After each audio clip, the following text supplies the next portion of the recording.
के दिन मक्के का हर फर्द अपना घर का दरवाजा खोल के खड़ा था। फातिह मक्का मेरे घर तशरीफ लाए। हुजूर ने फरमाया मैं किसी के घर नहीं जाऊंगा, मेरी चचाजाद बहन उम्मे हानी के घर जाऊंगा। फतेह मक्का के दिन जाऊंगा भी तो बहन के घर जाऊंगा। अरे तुम्हारे घर आऊंगा तो तुम एक से एक नेमत खिलाओगे, लेकिन गरीब बहन के घर जाऊंगा तो लोगों को बहन की अहमियत समझ में आएगी। एक से एक ग़िज़ाएं मक्के के सरदारों के घरों में मौजूद थी। हुजूर उनके घर में नहीं गए, उम्मे हानी के घर पहुंचे। कहा उम्मे हानी मुझे भूख लगी है। उम्मे हानी का भूख कुछ है तो दे दो। अर्ज़ करती है या रसूल अल्लाह रोटी के कुछ सूखे टुकड़े। अगर बहन का दिल सूखे टुकड़े खाने से खुश होता है तो अल्लाह के रसूल ने सूखे टुकड़ों को मुलाहिज़ा फरमाया। ये बहन देखो, आज हम कहीं जाते हैं अच्छे घर अच्छे भाई रिश्ते, अभी मौलाना कहते हैं रिश्ते निभाओ। ये रिश्ते कैसे? और हुजूर की एक रज़ाई बहन भी थी हज़रत शैमा। हुनैन का माले गनीमत हुजूर ने पूरा लौटाया है। क्यों? जब हुनैन का माले गनीमत हुजूर के पास आया तो एक खातून आई और उसने कहा तुम्हारा नबी कहाँ है, उसको मिलाओ। तो सहाबा ने कहा ऐसी बात है खातून तू क्यों कर सकती है? कहा वो मेरा भाई है, मैं उसकी बहन हूँ। बहन हक अच्छा ये बहन जो हक जताती है ना, ये उसी का हक भी होता है। बहन फिर बहन है। भाई अगरचे प्यार महसूस न करे बहन का, लेकिन बहन बहन होती है। आने वाली आकर कहती है ओ तुम्हारे नबी कहाँ है, मुझे मिलाओ। कहा तुम ऐसी बात कहा, मैं उसकी बहन हूँ, वो मेरा भाई है। कहा वो बहन, उन्हें तो कोई बहन। कहा वो हलीमा का दूध पिया ना उसने, मैं हलीमा की बेटी शैमा हूँ, उनको कहो। पता है सीरत निगार लिखते हैं जैसे ही शैमा का नाम सुना हुजूर उठ गए और उठने के बाद हुजूर ने अपनी चादर बिछाई। ये बहन का इकराम है। सिर्फ नमाज की बात नहीं करता हिस्सा, सिर्फ रोज़ों की बात नहीं करता।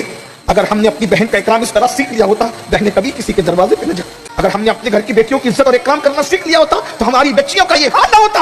आज एक भाई अपनी बहन को बोझ समझता है, एक बाप अपनी बेटी को बोझ समझता है। सुन लो रसूलुल्लाह की जिंदगी का खूबसूरत वाकया। अल्लाह के रसूल अलैहि सलाम ने अभी बज़ाहिर पहचाना नहीं, लेकिन चादर शैमा सुन के चादर बिछाई। कहा तुम शैमा हो? कहा मैं शैमा हूँ, बहुत दिनों बाद मिली हो। क्या तुम साबित कर सकती हो कि तुम ही मेरी बहन हो? तुम ही मेरी बहन हो? जी बिल्कुल कर सकती हूँ। क्या बताओ? क्या एक ऐसी बात है जो आप जानते हो, मैं जानती हूँ, तीसरा कोई नहीं जानता। तो वो क्या?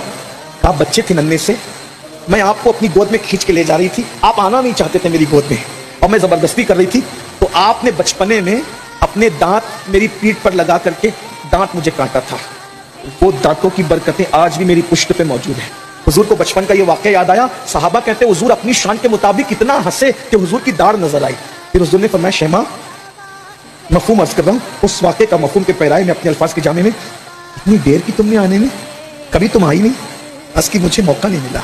आज मुझे पता चला है कि मेरे ससुराल वालों की बकरियां भेड़ और जानवर आपके सहाबा ले गए हैं, तो मैं आई हूँ। मेरे आका इस्लाम ने फरमाया ये मेरी बहन के ससुराली रिश्ते हैं, तो गोया के बहन के रिश्ते की वजह से मैं तुमसे गुजारिश करता हूं कि इसके ससुराल वालों का जितना माले गनीमत तुमने लिया है मेरी बहन की निस्बत की खातिर सब वापस लौटा। सब वापस लौटाया और फिर बहन को बुलाकर हुजूर ने फरमाया कैसी हो?